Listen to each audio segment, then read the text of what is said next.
memories that I have of Louise from over 4+ decades of knowing this remarkable woman. I settled on 3 that I really wanted to share in this setting today. The first is actually the last in chronological time. It took place 3 days before her passing.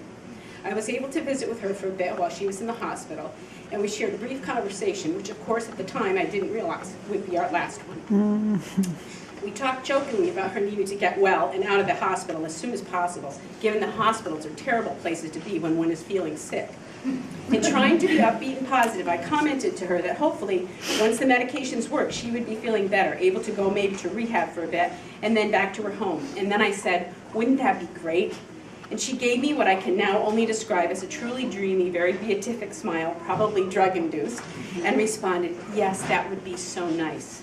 Looking back now, I am convinced that while I was picturing her back in her cozy apartment in Essex, she was envisioning, even then, a much more significant return home, to the place where she would be rejoined with the many loved ones who awaited her there with unbounding joy and love. The second memory that I will always cherish is what I call a crystal moment in time, as it is surrounded by such happiness and clarity that I know it will always stay with me. Although it occurred amidst a time of sadness for other family members, it was an unexpected and memorable treat for me. This past May, when Janice's dad passed away, I asked Karen if there was anything that I could do to help for the funeral services, and initially she said that everything was taken care of. And then she called me back later that same day and said that if possible, could I bring her mom down to Wallingford and back.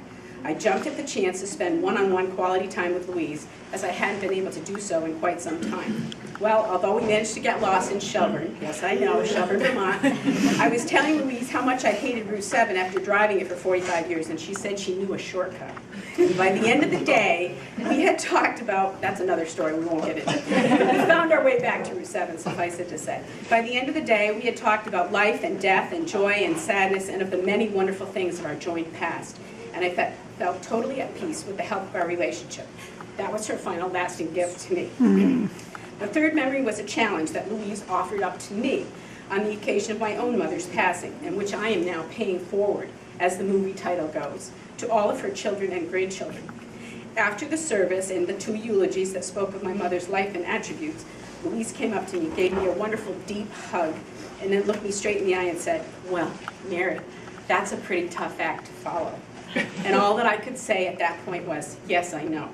Nothing else that was said to me that day by sympathetic mourners resonated quite as strongly as this comment from such a sage and wise counselor.